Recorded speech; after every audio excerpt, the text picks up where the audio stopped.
along Nova Scotia's Bay of Fundy. The land is generous, the tides are spectacular, and people know how to mind their own business.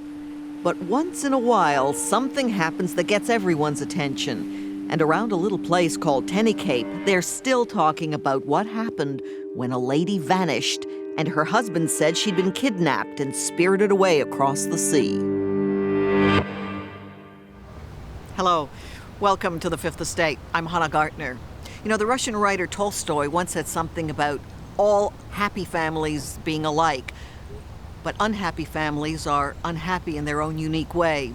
Well, tonight, undeniably unique and really quite remarkable story about one such unhappy family. It's about a brazen and desperate act and about a bitter family feud fought in public.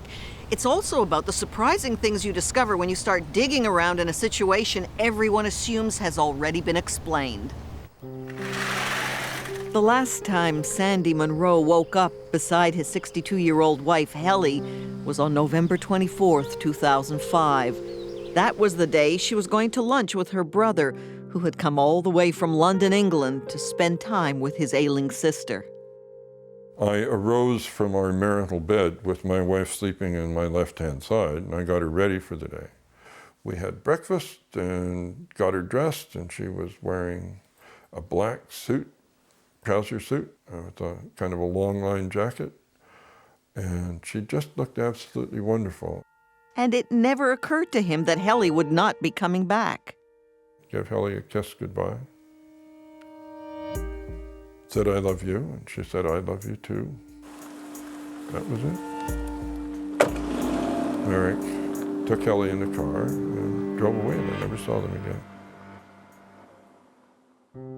Helle and Sandy were both students when they met at a youth hostel in the Scottish Highlands 42 years ago. And the minute he saw her, Sandy knew that this British girl would become his bride. I'm fairly confident that she would never have made an international beauty competition winner. But to me, she was, from the moment I clapped eyes on her, she was the most gorgeous girl in the world. She was very, very, very smart. When you first met Helle, did you think you met your intellectual match? She was at least as intelligent as I am, and I think that's doing her an injury. She's a very intelligent woman and very motivated and very hardworking. Just 2 weeks after they met, they were already making wedding plans. And 1 year later in Toronto, their only child, Rory, was born. They were having a pretty rough go of it during those early years. Sandy's health wasn't good, and apparently neither was his head for business. Over the course of their marriage, the Munroes would be back and forth between Canada and the UK a number of times, looking for better opportunities. As it turns out, it was Helle's job as an occupational therapist that would be putting food on the family table. Did it bother you at all that she had the more successful career? Of course, it didn't bother me about her personally, but of course it bothered me. I've had a major problem with illness, and we just had to decide that one of us was going to be a triumphant success, and it was going to be her. So you could pack your ego aside? I put my ego aside, and I helped her in every way I could, including homemade soup to keep the scholar working, and I was the air beneath her wings, you know, I really was. Being the breadwinner meant Helle had to delay her academic career, but she did it. She was almost 50 when she got her PhD in psychology, focusing on Alzheimer's disease. It was when the Munroes moved back to Canada, to Nova Scotia, that this expert on Alzheimer's began to notice how much she was forgetting things. She had some first inklings, and so did I, that everything was not quite right, that her memory was beginning to be a bit selective and a bit unusual. So she said the right thing to do, the professional thing to do, is for us to give each other crisscrossing powers of attorney. What did you understand power of attorney to mean? That we would be each other's spokesperson in every area of life. A couple of years later, doctors confirmed Helle was in the early stages of Alzheimer's. More than anyone, she understood this form of dementia was progressive, degenerative, and incurable. That's why her family in England said they wanted her to make one last trip home. But her geriatrician, Daniel Carver, did not believe that was what Helle wanted. I was reasonably convinced that she did not wish to go back to the UK or see family at that time when I spoke to her in April, although, as I say, there are difficulties with communication with her. And according to Sandy, Helle had made her wishes very clear. She decided that she was proud of her achievements and her personality. And this is very hard to say, but she was going to break with her friends of the past and just quietly lead her life and then die of Alzheimer's and not expose herself to her friendships' scrutiny. She wanted to isolate herself? With me. That's when Sandy Munroe found the remote and isolated property in Tennycape. A safe place, he thought, until the day Helle's brother came over from England. He was visiting. He asked if he could take her out to a restaurant for lunch. I was highly suspicious of him, but I felt that she was safe in terms of being taken out of the country. How do you take a person out of the country without their passport? I didn't think it was possible. After waiting anxiously for about 6 hours, Sandy finally got it. Helle wasn't coming back. He'd been set up. I didn't realize how shallow and transparent everything was, but I walked by his bedroom and it was fully occupied by clothes and personal possessions, so he left them there. She was not party to a departure from a husband that she no longer had any use for. She was kidnapped. While Sandy Munroe was sitting at home wondering why this lunch date was dragging on so long, Helle and her brother were arriving at Halifax International Airport. Now, if she was being kidnapped, no one around here had a clue. She checked in, went through security. She boarded a plane for Boston, where she caught a connection for London. And she sat on that plane for 6 hours without arousing anyone's suspicion. When he realized he had been duped, Sandy Munroe went straight to police. But Munroe could not believe their response. Policemen drove over and simply told us for 2 hours that there were to be no further proceedings. I'm a victim. My wife was kidnapped. You keep using the word kidnap. Yes, I did. So how is it in the end you were told no crime was committed? The RCMP consulted with some prosecutor or another who told them that no crime had been committed. How can this be? Your wife of over 40 years has dementia. You have legal control over her affairs, and someone comes along and just takes her without warning, and no law is broken? Well, cases like Heli Monroe's contain a legal loophole. Sandy Munroe had the right to manage her financial affairs and make medical decisions for her. But if he had wanted to do anything else, he would have had to go in front of a judge and ask to become her legal guardian, and he never did that. Halifax criminal lawyer Ron Marr knows this case well. There was no court of law that declared her incompetent, or no hospital situation that declared her incompetent. Therefore, she was free to do as she pleased. What about Sandy Munroe? Does he not have any rights in this? Well, we don't have slavery anymore. What does this have to do with slavery? Well, you were saying he didn't have any rights to say about her. He doesn't own her as a chattel or a piece of property. Sandy Munroe was not going to take this lying down. If he was not going to get a hearing in a court of law, he would appeal to the court of public opinion, and he was determined. This was going to be a national news story. I once remarked that she had been taken from our house and had disappeared like tossing a stone into a pond, and there wasn't a ripple. And this is a very heartening ripple. He lined up some pretty convincing witnesses. Helle's geriatrician, Daniel Carver, who also says this was a kidnapping. So I'm here today to support Sandy. And Member of Parliament for Halifax, Alexa McDonough, who took on Sandy Munroe's case, she says, on behalf of all Canadians. And I think there is a sense of shared purpose, and if I'm not putting too strong a word on it, shared mission. If this could happen to Helle, could this happen to me? Or could this happen to anybody? The message was clear. Even if the law didn't recognize it, a crime had been committed. The people who did this terrible thing shouldn't escape without any consequences at all. When Heli Monroe vanished, it made headlines and brought her husband, Sandy, a lot of sympathy and support. After all, he had lost Helle twice. First to Alzheimer's, a debilitating form of dementia, then to a brother-in-law who spirited her away across the Atlantic. Sandy Monroe says it's kidnapping. Marek Pospieszalski tells a very different story. He says his sister wanted to escape a domineering husband. To prevent somebody from going on holiday to see their family, or prevent letters from the family from reaching, Helle.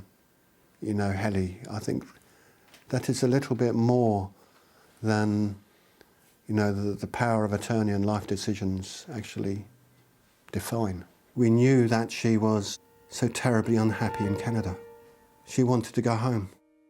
There was never any love lost between Helle's family in England and Sandy Monroe. They barely tolerated each other. But now Marek felt Helle's situation had become intolerable. If she wanted to come home, he was going to make it happen. You didn't think you could be in some sort of trouble, that this could come back to haunt you? Call it naivety or whatever. I'm basically, if a sister asks you for help, then you help them. You would get upset if your wife's family decided he's not good enough for her, we're taking her away. I think you'd have something to say about this. That was the reasons were, purely and simply that we knew Helle wanted to come to the UK. Nothing was going to stop you. Nothing was going to stop me. His first step, a one-way ticket out for Helle. Then there was the matter of a new passport. Sandy had her old one under lock and key, so Helle had to apply for a new one. We have emails from Sandy saying that she couldn't write, she couldn't spell a name, she couldn't understand things. That was just not true. Helle completed the application form. When I arrived in Nova Scotia, I picked up a replacement passport. Halfway down the drive, I asked Helle, did she really want to come to the UK? Well, she said yes. I wanted to go home. There was also a note which explained everything. Marek had left it with the next-door neighbor. It said, Helle is not being kidnapped or held against her will. It goes on to ask Sandy to wait for Helle to make a decision about what she wants. In trying to uncover what Helle really wanted, we kept hearing stories about Sandy. Come on, girl. Come on. Ed Patterson has one. He's the neighbor who found the note, and he doesn't like Sandy Monroe much. I describe him as a bully. Anybody that he can bully. But there's a few of us around here you can't bully. And I'm one of them. Get out there. But Helle liked the Pattersons and the miniature horses they kept. Ed recalls the time when Sandy came to collect Helle. He grabbed her by the collar and dragged her away. Literally? Literally dragged her out the driveway. She didn't want to go. She wanted to stay with the little horses. Are you sure you didn't misread this? It's No, as you I didn't misread it when her feet was dragging. I didn't misread it. Her feet was dragging in the gravel stones there, so I didn't misread it. And everybody else spoke about her too as soon as they left. The problem was she was scared to death of them. And she said it was easier to go along with them than it was to fight with them. She said that herself. Sandy Monroe suspects Ed Patterson was in on the kidnap plot, so talk like this does not surprise him. I'll tell you why, because if you decide you're going to kidnap somebody, you've got to do something to cover your tracks. And so talk and innuendo is what they've decided to do. And he was controlling, and he just didn't treat her well. He didn't treat her nicely. He didn't treat her with respect. Faye Paul and Jean McKeown were Helle's friends, and they say they're glad Helle went away. She said, I want to go home. I want to see my family. And every time I would see her, we'd get onto this conversation. And this is what she wanted to do, was to go home and see her family. And I said, well, do you speak to your family? Do you phone? Oh, I can't use the phone, it's too expensive. Not allowed to use the phone. Well, there's several people that should come out with egg on their face. Who? Several MPs. People that have just never asked. Never asked any What questions. happened to the other side of the story? What happens? I mean, why would a family take a woman away from her husband unless they felt and knew there was something really wrong? Was this a kidnap or a rescue? I would have to say it was a rescue. And I think if you have a friend that you're worried about, you do the best that you can to help that person. Absolutely. Did you help family in getting her out of here? No, had nothing to do with it. Yes. Could you tell me about it? I don't know that anyone other than probably the VON nurse knew what was going on, to the extent of what happened in the house. The VON, the Victorian Order of Nurses, a home and community care organization, supplied Heli Munroe with the extra help she needed once she developed Alzheimer's. Their home care workers spent 22 hours a week in the Munroe house. We have learned a number of those home care workers filed repeated reports because they were concerned about how Sandy Munroe was treating his wife.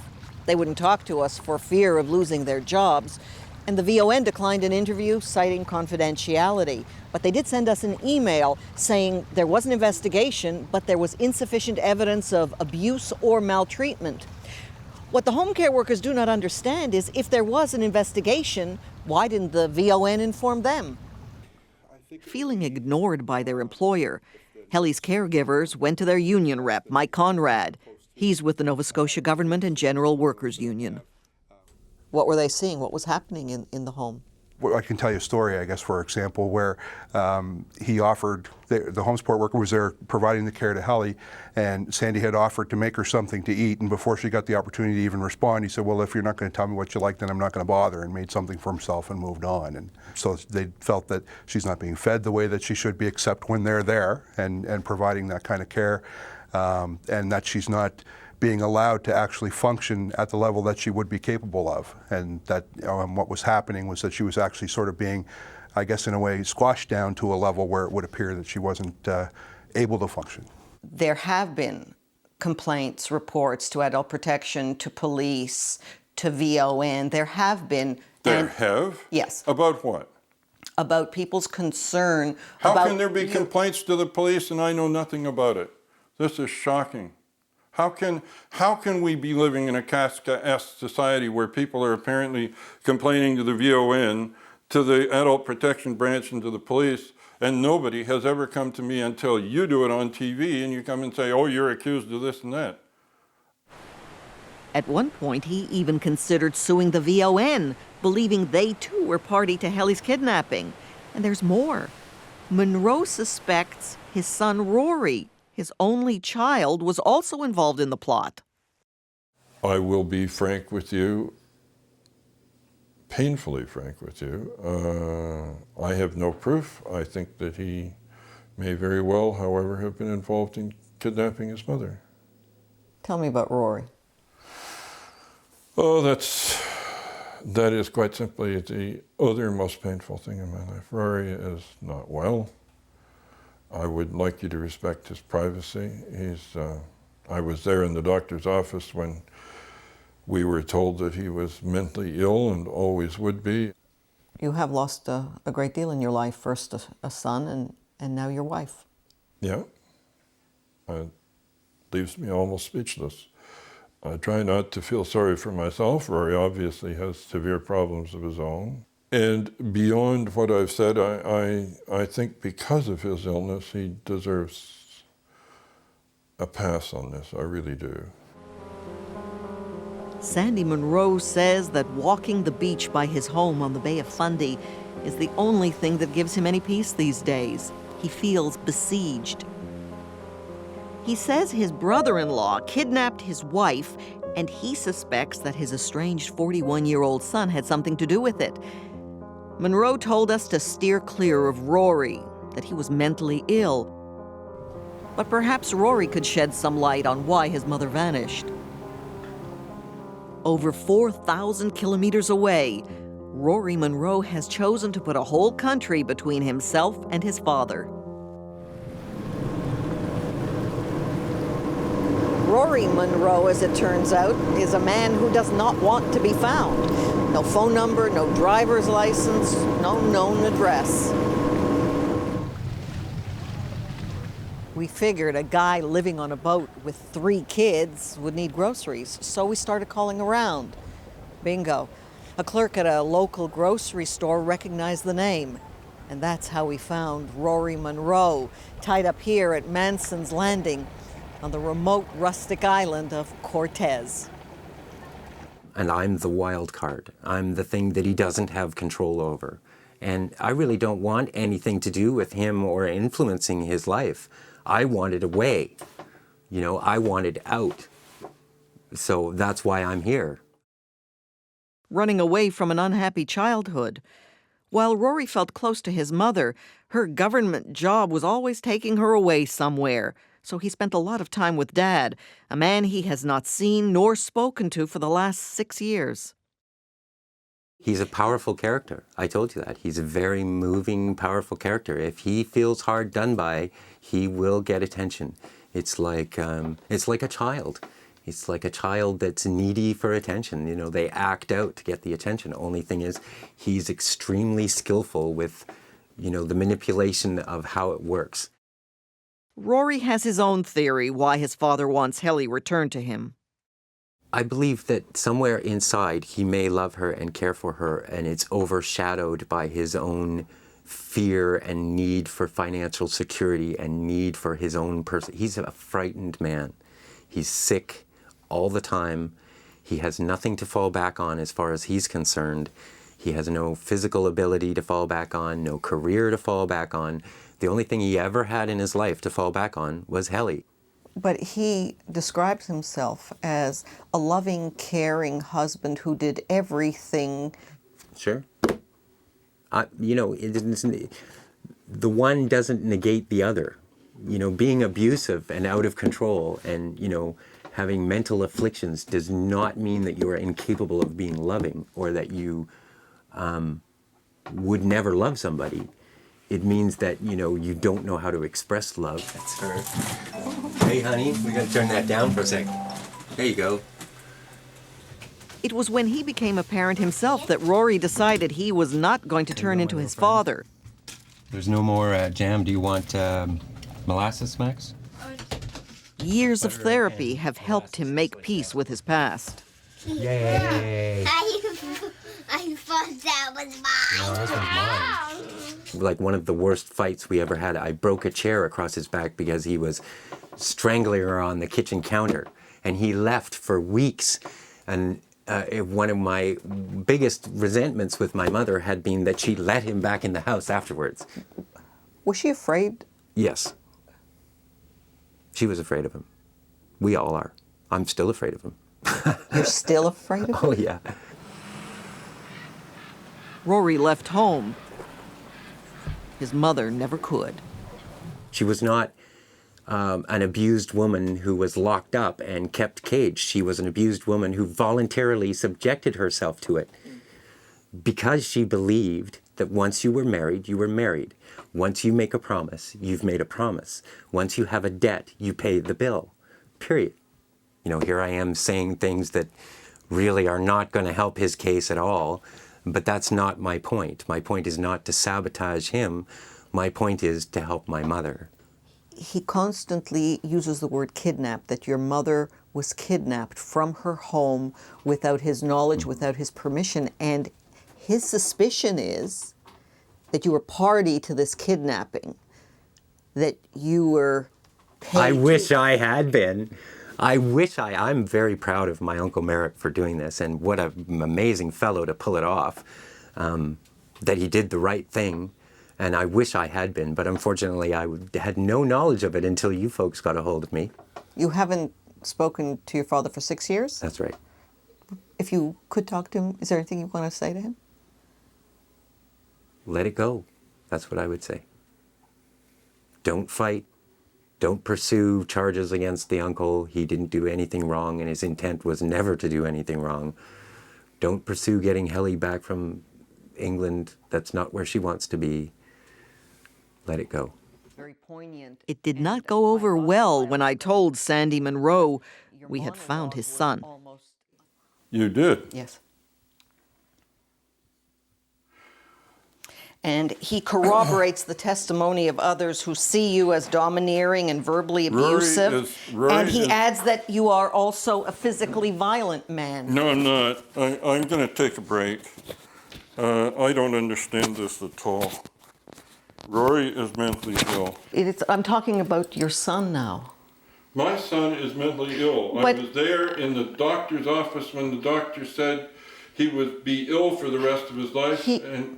I'm just telling you, he signed a waiver that allowed us to call his therapist, who said he is trying to cope with the pain and isolation of his upbringing and his family situation, and that we should listen to him. It is so painful. I'm going to cry and weep and just be utterly wretched, and I don't know if I can go through that. But perhaps you can try, and if you feel that you can't contain yourself, we will stop so you can compose yourself. You accuse your son of being a paid co-conspirator in... I didn't accuse him. Yes. I said I feared, and just cool it. I said I thought, and I wasn't going to accuse him. Accuse is j'accuse. That's what you're doing to me now. I said to you that I thought that he might be, and I still think that he might be. And I said it because, and I wanted him left out of it. Unfortunately, he wasn't. You can't entertain the thought that maybe your wife didn't want to be with you anymore. No, it's just simply not true. We could explore it at length, and it would still be untrue. This is a daily ritual for 62-year-old Sandy Munroe. Good afternoon. This is Sandy Munroe phoning from Nova Scotia for Helle in the Wynyard Suite. An overseas call to a psychiatric hospital in North Yorkshire, England, specializing in dementia. Hello, Helle. Hello, my darling. A heartbreaking, one-sided conversation. And he's the one. Okay, well, I tell you what. I've been remembering the dogs that we had in our lifetime. And when I first knew you, you had a dog called Pedro. Pedro, yes. Woof, woof. You remember Pedro, do you? As hard as Sandy Munroe tries, there isn't much left of the once brilliant academic that was Heli Munroe. Bye-bye. I love you. Bye-bye. Oh, I heard bye. Bye-bye. It's been almost 2 years since Heli Munroe's brother brought her here to England, and during that time her dementia has gotten considerably worse, to the point that she's not even able to recognize her own family anymore. A year ago, Helly's family had no choice but to commit her.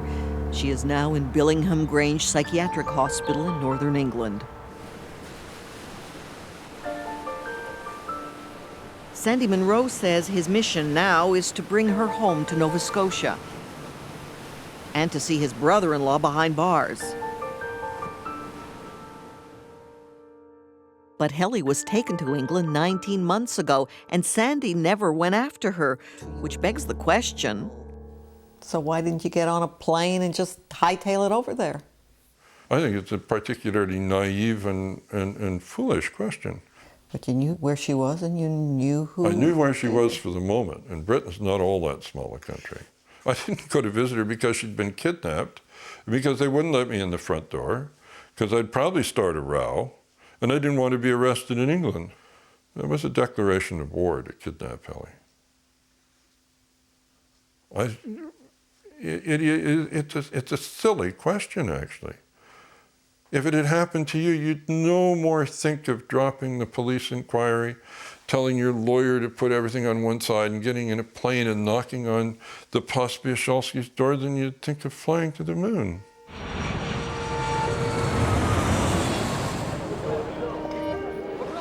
How long did you have to wait?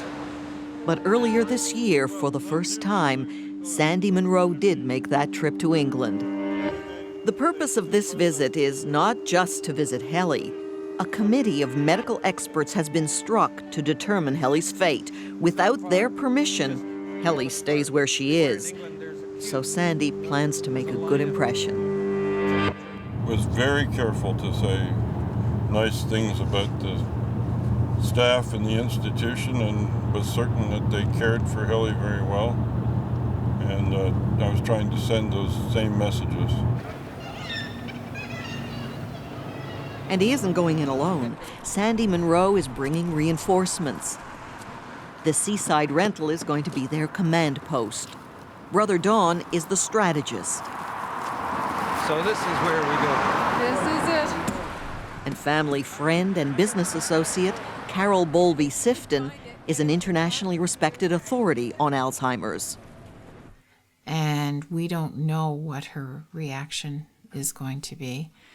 So getting Helle home is going to require some strategy. But I really want to place myself in your hands, Carol, particularly in terms of Alzheimer's disease and visiting an institution like this one.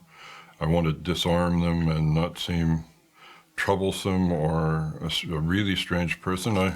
Could I have a code word from Don? Some relatively inoffensive word. If I do get out of line, just let's invent a code word that you can say to me and I will know. So if I say to you, "Hey, boss," okay. Okay, in a good-humored way or in any way at all that means period. That means stop. Yeah. Okay. And I won't argue, and I'll just be quiet. That's right. And look serene. Bringing Helle home has become a well-orchestrated campaign, a full-time job for Sandy's retired brother. And Carol Bowlby-Sifton, she's been working with Helle's doctors. I'll try and be like you were there. Now she's getting Sandy ready for the worst as he prepares to see his wife for the first time in 2 years. Have I told you lately that I love you? Have I told you lately that I care? Skip a verse. Well, darling, I'm telling you now. Telling you now. You want to get down on the floor, don't you? You a bit tired? yes. But Sandy is convinced that he and Helle have made a connection. I'm so happy to see you. I'm here for you. You've been working hard. You've been working very hard. You're trying awfully hard. With her limited intellect and her failing resources, it is clear to everyone who saw that she just relished my company as I relish hers. I would be very happy if you went against me.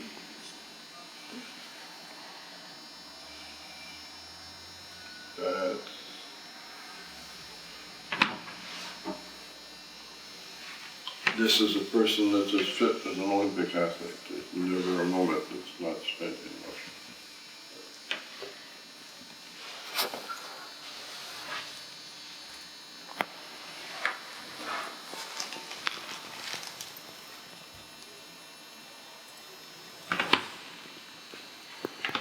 I think there's no problem with plane transport myself. Just an imaginary problem. Well, we'll leave that to other people to tell us the reasons why, yes or no. In the background, as always, Brother Don. He's angling for a free ride home for Helle. The government of Canada and the government of Nova Scotia failed to solve this problem when it was small. Let them solve it when it's large. So I can get pretty impatient when people put problems in my way about how to get her to Canada. The answer is easy. Government of Canada owes us a jet. What Don wants to know from Sandy is, can he handle the worst-case scenario? My question is, could you live the rest of your life confident and comfortable with the result if it turned out that Helle died while being transported? Yeah, actually, it's not a big problem. Helle is going to die. If I can't get her home in her lifetime, I'm going to try and get her home dead. The National. Then, out of the blue, news Sandy Munroe has wanted to hear. And he may soon get his reunion wish, now that some federal politicians have taken up his cause. His biggest champion, MP Alexa McDonough, was quick to call a press conference. That several options for bringing Helle home as soon as possible are on the table. The announcement? The British panel of experts voted to let Helle go home. And that plane the Munroes expected the Canadian taxpayers to provide? It too was a go. There was just one problem. It was all a mistake. There was no decision. I've lost sleep over this situation, and there seems to be no clear resolution of the situation so far, but maybe something will happen. Turns out the media were handed the wrong story. Helle's doctor, Dan Carver, misunderstood a telephone conversation with one of the British doctors about how Helle might be transported. It's all made Dr. Carver second-guess himself. So I feel uncomfortable being put in the public eye in the sense that maybe I was incorrect, exactly the way you presented it, rather uncomfortably, that I was wrong about this conversation with the doctor in England. But anyway, I mean, I am wrong occasionally about patients. There's no doubt. But I don't think I'm wrong any more than other physicians. And maybe this was a crazy relationship, and I just had the wool pulled over my eyes. I mean, I'm willing to recognize that I was wrong. Alexa McDonough wants to use this case to create a new law to protect patients' rights. But even she is discovering she doesn't have all the facts. Do you understand why it took Sandy Munroe 18 months to go find his wife when he knew where she was? I'm sorry, I'm not meaning to be thick here. Your question is, your assertion was that he knew where she was all along? Yes. Has never been my understanding. That he knew where she was. In fact, a lot of his angst was around not knowing where she was. If what you're saying is true, you've just told me something that is completely new information to me. That every bit of contact that I had with Sandy Munroe, he expressed his angst about not knowing where she was. But the point is, he wasn't entirely truthful with you. If that's the case, I find that deeply disappointing, very distressing. I'm so glad to see you.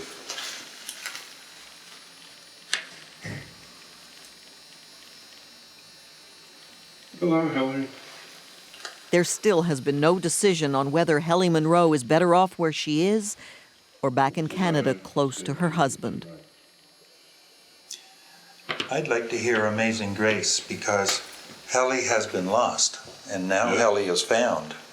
Amazing grace, how sweet the sound, I heard you know, that saved a wretch like me.